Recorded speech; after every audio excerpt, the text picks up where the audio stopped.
Shalom, queridos. Louvado seja Deus pela sua misericórdia que se renova a cada manhã. E nós estamos aqui para estarmos engrandecendo o nome dele através do estudo da sua palavra. Bem, nós vamos dar uma repassada.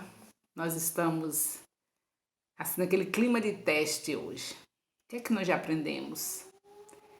Vamos fazer um teste aqui? O que é que nós já aprendemos?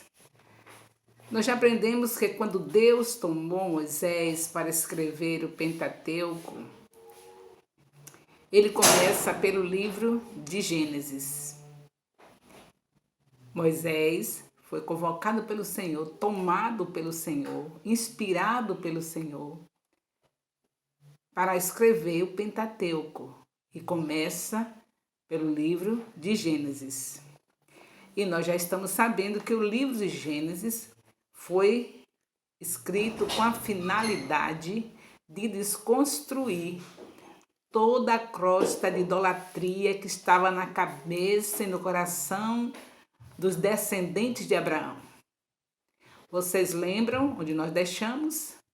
Que Abraão, nem mesmo Abraão, conseguiu ainda ter tomado posse. Ele morre sem ter tomado posse. Ele morreu como peregrino na terra prometida. Até a cova da sua esposa foi comprada. O cara dizendo que não tinha nada não, que não precisava pagar, e dizendo o preço para ele. Quando a gente não quer que alguém pague, a gente não vai dizer o preço. Então, até a cova que foi na caverna de Macpela, de Sara, e a cova dele também foi é uma caverna, né? Que não era desse jeito as covas naquela época. E nós vemos que ele também foi sepultado nessa cova. Então, nem mesmo Abraão conseguiu já estar tomando posse daquela promessa. Teve muitas bênçãos, o amor do Senhor incondicional suportou todas as fragilidades de Abraão, e chegou Abraão naquele nível de pai da fé, mas o pai da fé morre. E vocês sabem que o Senhor tinha que revelar essas coisas para o seu povo, que o seu povo estava com a mente cauterizada, depois de tantos anos no Egito, 400 anos no Egito escravizado. Ia lembrar mais dessa história? A história era passada de pais para filhos, mas quando eles chegam na escravidão, chegam lá no Egito, diante de toda aquela bagunça do Egito, aqueles deuses estranhos, quem é o Deus do povo de Israel? Quem é esse que começou através de Abraão? Eles estavam mais lembrando disso, no meio daquela confusão de tantos deuses. Então Deus, como sempre, se revelando com seu amor incondicional, ele lembra do seu povo, quer dizer, ele começa agora a trazer os ensinos para seu povo saber de onde eles saíram, que ninguém mais estava lembrando de nada. Então Deus começa tomando Moisés no meio do seu povo, dos descendentes de Abraão, que estava escravizado no Egito, pega este homem, que também é outra renúncia, deixou de ser aquele privilégio do reino, do palácio, para agora aí ser alguém que iria lutar para tirar o povo originado em Abraão, o povo hebreu que estava escravizado. Então já sabemos que nosso Deus realmente é incomparável, não tem como explicar. Só sabe que ele que criou tudo, você e eu que sabemos o que ele fez em nós. Para nós, os filhos de Deus, não tem como a gente ter dúvida, porque eu sei quem eu era e sei quem eu sou hoje, e sei quem eu serei no futuro, porque a cada dia ele estará trabalhando em meu favor para me santificar. Então isso saiu bastante para nós, mas para o povo que estava lá escravizado 400 anos, precisava de desconstruir tudo aquilo que tinha sido construído através do diabo, porque claro que eles só aprenderam lá tudo que não prestava. A cultura dos egípcios era terrível, os deuses dos egípcios, coisa terrível. Então Deus vem com Gênesis, com o Pentateuco, e começando com Gênesis, que é onde fica aquele fundamento para que fosse desconstruído tudo que estava na mente dos hebreus. Na verdade, então, o Gênesis é um livro apologético, é um livro da defesa, da fé dos que estavam naquele período escravizados, que agora iam entrar na Terra Prometida, e hoje é um livro de defesa da nossa fé quando nós chegarmos também na faculdade. Todo o tempo a gente precisa de desconstruir o que o diabo quer fazer na nossa mente e já fez na mente de todo aquele que não acredita em Deus. Então, houve uma necessidade grande naquele período, porque o povo estava totalmente esquecido de onde vieram, nem se lembrava mais do seu começo. 400 anos são 4 dias? Não, muita coisa. E hoje, nós vemos o mundo do jeito que está, com todos os ensinamentos humanistas, e Deus quer desconstruir toda essa obra do diabo que está ao nosso redor, nos cercando, também trazendo de volta o nosso interesse pelo livro de Gênesis. É o que está acontecendo. Então, em Gênesis, Deus revela o que aconteceu antes da formação do seu povo em Abraão. Quer dizer, eles sabiam muito vagamente que eles tinham começado através de Abraão. Mas as coisas que tinham se passado através de Abraão, eles tinham que saber. E Deus tem como fazer. Ele pega quem quer e usa quem ele quer. Então ele começou com esse plano, pegando um homem chamado Moisés, para trazer as revelações de tudo o que aconteceu antes de Abraão, para saber o que aconteceu com o primeiro homem e a primeira mulher, para saber o que aconteceu quando o homem chegou ao máximo de pecaminosidade, que Deus destruiu tudo. Essas coisas todas que estão escritas no primeiro capítulo, segundo capítulo, todos esses capítulos iniciais de Gênesis, o povo de Deus ficou tendo uma revelação, como nós também, uma revelação que Deus passou para Moisés, porque ele é soberano e tem capacitação para fazer o que ele quiser e quem ele quiser fazer. E fez isso com Moisés. Submeteu a mente de Moisés ao espírito dele para trazer esses ensinamentos. Então, logo nós estamos aqui repassando para que vocês não se percam. Nós já estávamos no capítulo 26, já imaginou Abraão ainda como peregrino, sendo sepultado na mesma cova que a mulher foi, Macpela, e sendo que aquela cova ainda foi comprada. Quer dizer que ele ainda estava como peregrino, não tinha tomado posse ainda. Mas todo esse retardamento da gente receber as bênçãos de Deus são retardadas porque Deus tem a nossa parte. Ele vem com sua infinita bondade, mas tem uma parte que é nossa. Tinha uma parte que era de Abraão. Foi ele que retardou. Deus já podia ter entregue logo, ele podia ter morrido com tudo já nas mãos, oficialmente. Porém, ele retardou. E, como sabemos, eu retardo, você retarda a volta de Cristo. Vamos fazer uma analogia? Quem está retardando a volta de Cristo? Somos nós. Se nós estivéssemos vivendo da maneira que o Senhor requer, se a igreja estivesse sarando a terra, estava esse retardo todo, essa situação? Não, a gente não está sarando a terra. Ao contrário, a gente tem trazido muitas confusões na terra. Mas Deus está mudando a nossa história. Sarar a terra é viver uma vida de oração, de humilhação, de oração, de busca da face de Deus e de arrependimento de todos os nossos caminhos. Deus está trazendo isso para nós. Estamos chegando no ponto. Então, toda essa situação, desde o início que nós vemos lá, começando pelo primeiro homem, até chegar aonde nós estamos, Deus não tem culpa de nada. Ele é maravilhoso, o seu amor é incondicional, é a razão de nós estarmos aqui. Então, quando Deus viu o seu povo tendo lá no Egito, já pensou que era ensinado para os filhos dos hebreus? Eles ensinavam que a criação foi feita de cuspe, de um Deus. Um Deus lá que... Então são muitos nomes complicados, vocês podem se aprofundar pesquisando na internet, vocês vão achar os nomes desses deuses. Mas eles eram feitos, eles diziam que cada lugar, o Egito tinha Heliópolis, que era ali um tipo de narrativa em relação à criação do mundo. Tinha Hermópolis, que era outro tipo. Então imagine a confusão que o povo de Deus foi separar e não tem nada a ver com o nosso Deus, não foi ele que quis isso. Assim como ele não quis que Abraão tivesse uma escrava para gerar um filho, para causar danos na humanidade, como até hoje nós vemos os dois brigando. Assim como Deus não queria que Abraão tivesse uma concubina chamada Setura, que depois gerou um inimigo para Israel, os midianitas e outros mais.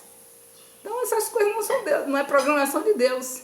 A gente sai do plano A, faz os nossos planos e Deus, com a sua infinita misericórdia, com o seu infinito amor, vem e novamente nos tira daquela situação difícil e vamos começar tudo novamente. Como ele fez, começou tudo novamente com Noé. Noé tornou a danificar tudo, com a maldição que lançou sobre o seu filho. Aí ele vem e traz Abraão. Abraão também, meu Deus, a gente precisa simplesmente entender que é a graça, o tempo todo, a graça.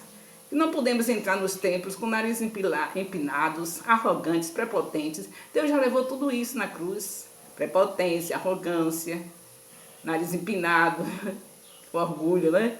Deus já levou, a gente tomou de volta. Então, o que está retardando a volta do Senhor Jesus somos nós. Quando a igreja entrar no templo, sabendo que ali é casa de oração, e que somente pelas orações o suficiente para as almas virem render-se aos pés do Senhor, porque foi assim no começo. Se tiver a vida de oração, a igreja primitiva fazia o quê? Todos os dias, unidos, era um só pensamento, tinha unidade, tinha o cuidado uns com os outros, ninguém tinha falta de coisa alguma, e viviam em jejuns e oração, e era suficiente para cada dia trazer as almas se arrependerem e chegarem aos pés do Senhor Jesus. Assim está escrito em Atos 2,47. Então, quem retardou o processo? Quem está retardando? Se a gente viesse naquele mesmo ritmo, se não tivesse virado um telefone sem fio, hoje o Senhor procura, cadê minha igreja primitiva? Cadê o modelo? Que ali é um modelo. Já foi. Então, quem retardou? Quem está retardando? Somos nós. Então, nós só temos que fazer o que está escrito em 2 Crônicas 7,14. Pega aquele finalzinho do versículo, logo que é melhor. Nos arrepender dos nossos maus caminhos. Se quer pegar a cada etapa, pode pegar. Orar, se humilhar, orar, buscar a face do Senhor e se arrepender dos nossos caminhos. Pegando essas 4 partes aí desse versículo e voltando a fazer, nós teremos menos trabalho, queridos.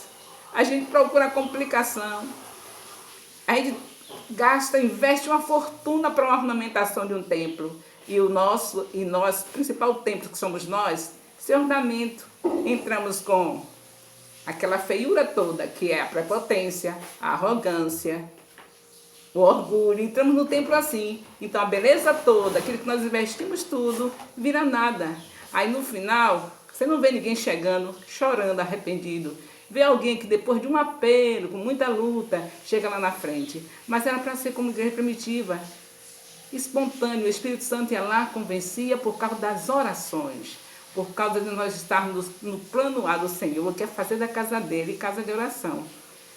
Então é por isso que nós temos que estar contando essa história, para a gente abrir a visão e saber que desde o princípio foi assim, o homem retardando os planos de Deus. Ah, pensou? Abraão nem conseguiu, ainda está o tempo todo aquela... Não conseguiu, mas não podemos deixar de ver que o amor de Deus fez de Abraão o pai da fé. Mas olhando pelo lado, que a gente esperava que já fosse Abraão... está na eternidade com Deus, deixando já tudo oficializado. Ele tomou posse da terra prometida, já não ia ter os inimigos que teve, queridos. Imagine só quanto ia ser diferente. Os inimigos que estavam lá em Canaã, que eles encontraram depois que passaram 400 anos lá no Egito, era o resultado, tinha que ter o preço do pecado. O resultado, por que eles ficaram lá no Egito escravo? Foi porque Deus quis? Foi Deus que fez isso? Não, meus filhos agora... Não, eles escolheram isso através dos seus pecados. E como resultado, eles voltam àquilo que já era para estar tão lindo como Deus prometeu, sem nenhum inimigo, sem nenhuma perturbação. Estava cheio de povos estranhos, povos com outros deuses. Por quê?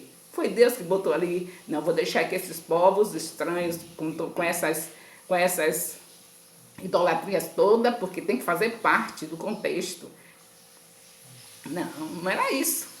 Tudo foi provocação nossa, que nós podemos também dizer que é a mesma coisa que nós somos hoje. Provocação, porque se eles não tivessem começado por ali, os filhinhos de Jacó, veja que história, que lindeza que é a nossa história. Se os filhinhos de Jacó não tivessem feito a perversidade com José. Já é uma coisinha legal, né? Já é muito bom. Aí eles fazem, Deus vem com a sua misericórdia, pega José e prepara para tudo aquilo. Para um dia, aqueles perversos que tiveram feito isso com seu irmão, virem estar agora no Egito. Foi por motivo bom que eles foram para lá? Porque eram maus. Tiveram que ir para lá, porque estavam com fome. Teve que chegar lá e encontrar aquele que Deus tinha, na sua misericórdia, colocado o seu espírito e feito um atalaia, está lá de espera. Aí está lá, cuida deles, dá a melhor parte do Egito para eles. Eles estão lá bem sucedidos. Mas o quê? Agradando a Deus? Sempre assim, adoradores, maravilhosos? Claro que não. Quando chegou aquele faraó, aquele que foi tomar conta do Egito, eram povos que eram os Ixos, que eles eram perversos, queriam ter uma oportunidade de invadir o Egito. Com a morte de José, eles invadiram o Egito. E entre esse povo estranho, inimigos do Egito, que já estavam procurando oportunidade para entrar, por isso que ele não conhecia José. Lá conhecer aí é no sentido de que eles não tinham nenhum respeito. Se eles eram maus, vieram para dominar o Egito, ia respeitar nem o povo do Egito eles estavam querendo saber, quanto mais os hebreus que estavam lá. Eles quiseram logo se aproveitar da situação. Então essa situação toda, por conta da maneira como nós enfrentamos as promessas de Deus. E hoje é assim. A gente passa por cima de tudo para querer a promessa. Não sabe que tem etapa. Tem cada etapa que é aquele conhecimento de Deus. Palavra, estudar a palavra minuciosamente, se dedicar à palavra. E as promessas vão chegando automaticamente. Se você agrada ao Senhor, Ele satisfaz o desejo do seu coração. O salmista já deixou isso escrito. Então, se a gente vai no processo, bom, aqui eu quero conhecer a Deus. Por que eu estou estudando Gênesis? Porque eu quero conhecer mais a Deus. Então, tem um objetivo, tem que saber a motivação do nosso coração. Porque a gente está querendo conhecer mais a Deus mesmo? Porque também tem pessoas estudando a Bíblia para poder aparecer, você sabe, né? Que pessoas que estudam para depois estarem se achando que são os donos do pedaço. Mas quantas vezes a pessoa vai ensinar e dizer assim, eu fiz melhor, não tem? Deus sonda o processo. O principal aqui é a gente ver, deixar, Senhor, sonda o meu coração, fazer como... Porque até o bem que a gente quer fazer, como Paulo diz, não faz. E o mal que a gente não quer, a gente faz. Às vezes está fazendo um estudo e aquilo pode se tornar, se direcionar para querer ser mais do que o outro. Mas eu já sei isso e fulano não sabe. Então, tudo tem que ser examinando a si mesmo, como Jesus disse, tirando a trave, para poder enxergar o cisquinho que está lá no irmão, porque a gente não tira a trave, aí vê o que no irmão? Vê que o irmão está com a trave, porque a gente não está enxergando, a trave está no nosso. Então, acontecem essas coisas todas nas nossas vidas, e é por isso que hoje nós estamos aqui querendo recomeçar. Estudando Gênesis, estudando Pentateuco, a gente vai entender tudo o que aconteceu na Bíblia, tudo que estava difícil para a gente interpretar, vai ficar fácil, porque o próprio Deus mostra isso. É a base, é o fundamento. Então vamos ficar assim, sempre ligados nesses acontecimentos. E agora imagine o Egito com essa Utinapishtim, Shabacá, Enum-Elish, escritos que eram os relatos. Era a cosmogonia deles, era a resposta deles, porque eles estavam ali. Todos os povos têm esse interesse. Por que eu estou aqui? De onde eu vim? O que eu estou fazendo? Para onde eu vou? Aí vem o quê? As respostas. Aí tem as respostas. No caso deles, eles trouxeram suas respostas de si mesmo, respostas erradas, e aí formou Enum-Elish, Utinapishtim, Shabacá, que eram esses relatos dizendo de onde eles vieram. Aí de onde eu vim? Aí chegava a Heliópolis, Heliópolis e Mênfis, todos ali, as cidades do Egito, cada um tinha o seu relato. Imagine que bagunça na cabeça dos hebreus. As crianças hebreias tinham que aprender isso, que um Deus chamado Pitar, em uma só palavra, ele criou tudo, imitando com o nosso Gênesis. E aí vem um humanista lá que você encontra, os seus filhos encontram, vai dizer, da mesma maneira como foi escrito, que o Deus Pitar, em uma só palavra, ele criou tudo. Moisés copiou isso, desse escrito e agora diz que foi inspirado por Deus. Você tem que saber que para você não afeta nada. Pode eles dizerem que foi a numerística que foi o principal relato da criação, pode dizer que foi a Utnapishtim, pode dizer que foi a Shabaká. Para mim, você que sabemos que Deus nos recriou, que dificuldade Deus tinha de pegar tudo no nada, assim nos pegou do jeito que pegou e fez o que nós somos hoje. A gente sabe disso. Mas porque nós sabemos disso, nós vamos deixar que os nossos filhos, nossos netos fiquem aquém do que devem saber? Aí nós vamos conhecendo mais a Deus, sabendo a situação que se encontrava o povo de Deus quando Deus escreveu o Gênesis, e fica muito mais claro. É preciso a gente saber que quanto mais se conhece a Deus, mais ficamos sábios, ficamos não só sábios, mas ficamos em paz. Quando você conhece uma estrada que você vai tranquilo, né? Eu conheço a estrada, que segurança. Quando você conhece a palavra, está conhecendo a Deus, então você está seguro. Como hoje você está segura. Está essa pandemia, está essa confusão toda, e você é segura. Porque você já sabe, já conhece o seu Deus, sabe que Ele guarda o seu povo no meio do fogo, não deixa se queimar, no meio das águas, não deixa se afogar. Então você já conhece a Deus, você está em paz. Então é necessário que a gente prossiga. O Senhor falou que não é para paralisar no que nós já estamos sabendo, não. Ele diz, conheçamos e prossigamos em conhecer o Senhor. Então não é uma coisa para paralisar, eu já estou sabendo demais. Eu tenho a minha fé, o livro de Gênesis para mim é de Deus, foi Deus que escreveu mesmo, foi Moisés. Eu não preciso entrar em detalhes. A gente precisa abandonar a preguiça, deixar nossa mente ser tomada pelo Senhor. Não é porque a gente já sabe, tem essa fé e conhece, sabe que não vai lhe afetar em nada, que a gente vai se acomodar. Mas tem aí, ao redor de nós, aqueles que estão com seus relatos, do mesmo jeito que estava o povo de Deus lá no Egito, diante de tantos relatos, seus filhos aprendendo que foi gerado de cuspe, que foi gerado que o Deus tal gerou ele de um cuspe, que o Deus tal, eu sei os nomes, mas não vou citar, que não vai adiantar, não vai acrescentar em nada. Mas esse Deus, esse e aquele, gerou de um cuspe, gerou do esperma, gerou de um vômito. Era isso que os filhos dos hebreus aprendiam, era isso que eles estavam ouvindo lá. E nós estamos no meio de um povo, nessa mesma época, vendo tanta miséria também. Então vamos nos acomodar? Temos que saber que quando eles vierem não tem discussão, mas a gente está seguro, consciente do que sabemos, conhecemos a palavra, conhecemos o nosso Deus. A gente não vai precisar discutir, a gente vai rir na cara deles, porque a gente já sabe que todos eles são usados pelo diabo para tentar denegrir a imagem do nosso Deus e tirar a veracidade da Bíblia. Nós estamos tranquilos. Eles com seus doutorados e a gente com conhecimento daquele que é o Criador de todos os doutorados. Toda a sabedoria vem de Deus. Então prossigamos conheçamos e prossigamos em conhecer o Senhor. Não pense que hoje está diferente. Assim como tinha Shabakaya, Numeliche e Utnapishtim, hoje está cheio de relatos, está cheio de teorias. Que tal você ouvir isso?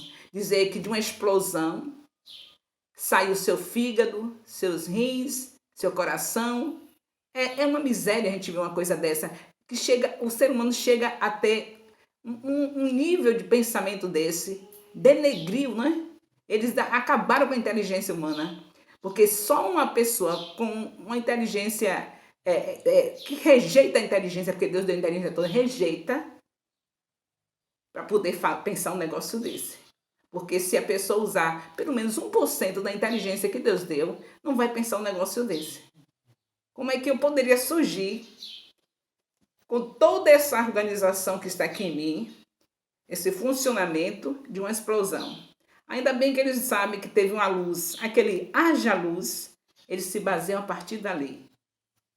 Mas isso para a gente não afeta em nada. Eles estão, por mais que eles corram, a ciência vem e prova que tudo foi correto, que tudo foi assim. Mas nós não dependemos da ciência para provar que tudo foi assim como Deus disse. Nós já cremos que sabemos quem somos nós hoje e quem éramos. Ele nos recriou. Quando você vê esse você aqui, não é o mesmo você de há 70 anos atrás. Quando Jesus chegou até mim com a minha idade de 7 anos, o você era um E esse você agora, esse você que eu sou, quando você chega, você, esse você não é aquele você de quando eu estava antes de conhecer Jesus. Então, só essa recriação, essa nova criatura, para nós que conhecemos o que Deus faz, já é o suficiente. Mas não se esqueça, conheçamos e prossigamos em conhecer o Senhor.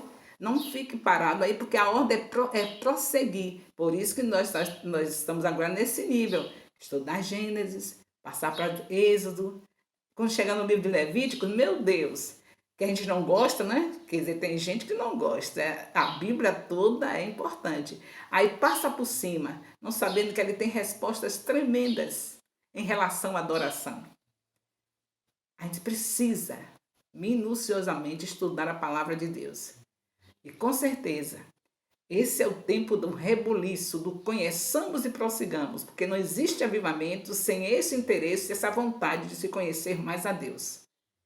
Porque ele é ilimitado. A gente nunca vai chegar no conhecimento total, mas o que ele quer é que a gente não pare, que a gente prossiga, se interesse. O que aconteceu com Abraão? Ele não chegou ao que Deus queria, no ponto que ele não chegou ao ponto que ele deveria chegar. Mas Deus via em Abraão o interesse de ouvi-lo. Chegava Abraão, ele não estava entendendo nada, mas estava entendendo Deus. Ele não estava entendendo o que Deus estava fazendo, mas estava entendendo Deus. Tanto estava que ele parava para ouvir. Bom, o Senhor eu entendo, mas o que o Senhor está fazendo eu não estou entendendo. O Senhor me tira lá da minha terra, e aí todo dia diz que vai fazer e não faz. Cadê esse filho que não chega? Ele não estava entendendo o que Deus estava fazendo, mas estava entendendo Deus, que ele parava para ouvir. O que Deus quer de nós é isso. Vamos conhecer mais? Você não está entendendo nada? Vamos conhecer mais.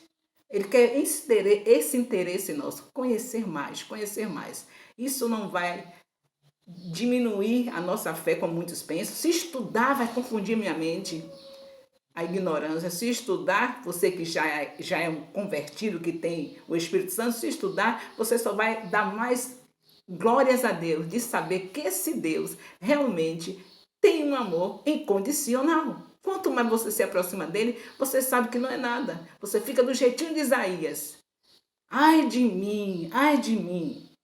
A gente só está se achando que está legal quando ele está longe. Se a gente se aproximar dele, quando ele se aproxima, basta a gente entrar no quarto, no lugar secreto, a gente já está desmontado. A gente já vê que realmente, ai de mim. Isso é conhecimento de Deus. Agora, para você entrar no lugar secreto, você pode entrar sem saber o que Deus fala. E como é que sabe? Para conversar, você precisa saber. Você vai conversar com alguém importante, como é que ele é mesmo, hein? Como é que eu vou fazer para conversar com ele? Não é assim que você faz? Uma preocupação. Hoje vem o prefeito aqui conversar na minha casa. Como é que ele é mesmo? Hein? Como é que eu vou conversar com ele? Preocupado com seres humanos. Como é que vai tratar? Como é que vai conversar? Então, se preocupe como vai conversar com Deus, meditando na palavra dia e de noite. Quando você entrar no lugar secreto, você já entra desmontada, porque sabe que ele é tudo e nós somos nada. E aí você conversa com ele direitinho, que é só o que vai conversar? Muda o meu coração. Muda o meu coração, Senhor. Sonda, meu Deus. Veja aqui tanta coisa ruim, Senhor. Tanta coisa que teu filho já levou nos pés da cruz, eu trouxe de volta para a minha vida. Ele já levou a arrogância, eu trouxe de volta. Ele já levou o orgulho, eu trouxe de volta. Ele já levou toda essa maldade, essa ruindade, eu trouxe tudo de volta. Mas só assim, quando você vai conhecendo a ele e chega num lugar secreto, e aí você já sabe como vai conversar com ele. Você não tem nada para dizer. O que você vai dizer mesmo a Deus, hein? Você só tem que adorar, só adorar. E pedir a ele que continue com esse amor incondicional, purificando o coração. Purifica, Senhor. Purifica. Porque aí você enxerga quem você é. Você fica surpresa, né? Eu fico surpresa. Como é que aquela menina, que era uma boa filha, o papai dizia, que menina. Eu acho até que ele idolatrava. A primeira filha, a Rai. Naquele tempo era apenas Rai Santana. Meu Deus, que idolatria daquele pai, que idolatria daquela mãe. Porque era a Santa Rona, a santinha, vamos dizer assim. Admirada por toda a rua. Toda a rua. Aí, de repente, você vê quanto é mau um coração Como as pessoas veem a gente e ficam dizendo, mas ela é uma santa mulher de Deus. Como diante de Deus a gente vê que não é nada disso. Nada disso. Quem quiser que fique atrás dos conceitos do que o ser humano diz de você.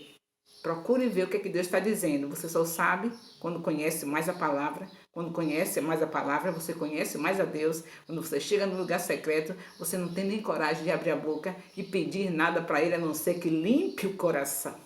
Limpa meu coração. Então vamos prosseguir conhecendo o Senhor. Nosso horário completou. E eu espero que você saiba que não vai ser nada enfadonho a gente continuar conhecendo Deus. Que é dessa maneira que nós conhecemos. Pela palavra. É palavra meditada de dia e de noite. É por isso que ele diz que quando a gente conhece, quando a gente medita, a gente prospera. A prosperidade é essa, saber que não somos nada. Quando você estiver sabendo a cada momento que não é nada, você está bem próspero, tá? A prosperidade é essa, é saber que o nosso Deus é santo, santo, santo e que somente estou aqui e você está aqui por causa do amor condicional dele. Glórias a Deus. Beijo no coração. Amo vocês.